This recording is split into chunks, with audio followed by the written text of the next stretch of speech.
সাহাবায়ে কেরাম নামাজ শিখাই দিলেন আমার রসুল। দীর্ঘদিন চলে গেল, রসুল দুনিয়ার থেকে প্রকাশ্যে বিদায় নেওয়ার টাইম চলে আসছে। রসুল বলেছেন, হায়াতি খায়রুল লাকুম ওয়া মামাতি খায়রুল লাকুম। আমি মাটির উপর থাকাটাও তোমাদের জন্য রহমত, মাটির নিচে যাওয়াটাও তোমাদের জন্য রহমত। সুবহানাল্লাহ। রসুল যেখানে বলে ফেলেছেন রহমত, সেখানে আমরা শোক প্রকাশ করার কোনো সুযোগ নাই। গভীর মনোযোগ। এখন সাহাবায়ে কেরামকে, আমার নবী নামাজের সময় হয়েছে, সাহাবায়ে কেরাম মসজিদে নববীর মধ্যে আসলো। এখন রসুল তো ইমামতির জায়গার মধ্যে নেই, রসুল আরাম করছেন। আর আমার নবীর রুম এবং মসজিদে নববীটা ছিল এমন, এটা হচ্ছে মসজিদে নববী, এই জায়গায় হচ্ছে আমার নবীর রুম মোবারক। পর্দাটা তুললেই নবীর রুম এবং মসজিদে নববী দেখা যেত। সুবহানাল্লাহ। আমার নবী বললেন, সাহাবারা আসছে, ইয়া রাসূলুল্লাহ সবাই আপনার জন্য অপেক্ষা করছে, ইমামতি করবেন আপনি। কারণ আমার নবী সবসময় ইমামতি করতো। সুবহানাল্লাহ। আচ্ছা, এইবার আমার নবী বললেন, আমার আবু বকর কোথায়? ইয়া রাসূলুল্লাহ, লাব্বাইক ইয়া রাসূলুল্লাহ, হাজির আছি। আবু বকর, আমি এতদিন যে স্থানে দাঁড়ায়ে ইমামতি করেছি, আজকে তুমি দাঁড়াই নামাজ পড়াও। সুবহানাল্লাহ। ইয়া রাসূলুল্লাহ, আপনার জায়গায় আমি দাঁড়াবো? আমি বললাম তো তুমি দাঁড়াও। সুবহানাল্লাহ।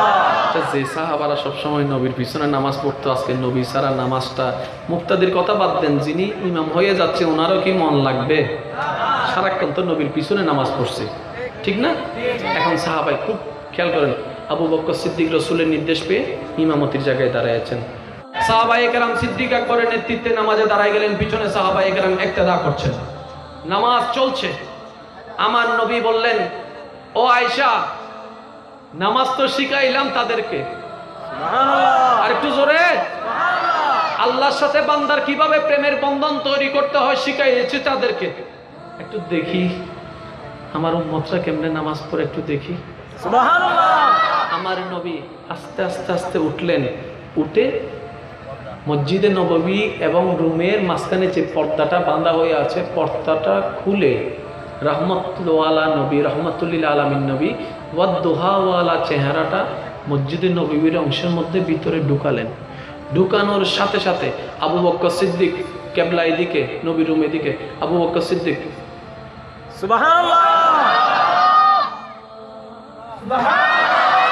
সিদ্দিক আকবর, ওমর, ওসমান ও আলী, সাহাবায়ে কেরাম কেবলার থেকে মুখ ঘুরাই যখন নবীর দিকে তাকালো, আমার নবী মুস্কি হাসি দিছে। আসলে তো পাগল এগুলা, এগুলো তো আসলেই পাগল। আমার নবী মুস্কি হেসে সিদ্দিককে ইশারা করেছেন, মানে নামাজ কি করো, নামাজ চালিয়ে যাও। এখন বলেন, নামাজ অবস্থায় যদি এমন করে, নামাজ ফৌত কেন? কেবলা থেকে মুখ ঘুরে গেলে নামাজ শেষ হয়ে যায়, কিন্তু আমার নবী বললেন নামাজ পরিপূর্ণ করো। আমরা প্রশ্ন করলাম, ও সাহাবায়ে কেরাম, কেবলার থেকে মুখ ঘুরলে তো নামাজ আবার নতুন করে পড়তে হয়, আপনাদের নামাজ তো আপনারা চালাই গেলেন, ব্যাপারটা কি? বলে যে কেবলার থেকে মুখ ঘুরেছে ঠিকই, কেবলার দিকে না মুখ গিয়েছে।